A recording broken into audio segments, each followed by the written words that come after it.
Или смокиново листо за отрупана балканска трапеза. Една от нестихващите ми кулинарни афери със сигурност е с смокиновите листа.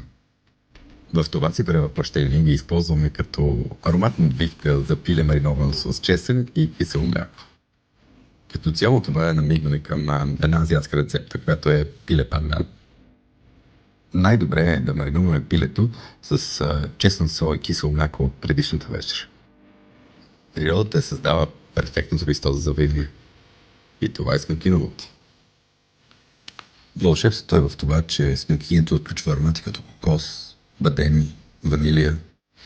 В нагорещено олио пържим около 8-10 минути, не повече. Наполовина соя сос и наполовина петмесът форми е перфектната комбинация за топене.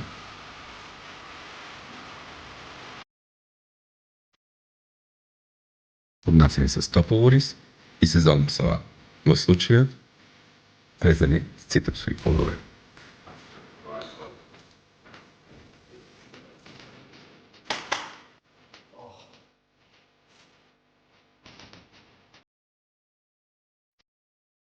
Да ви е сладко!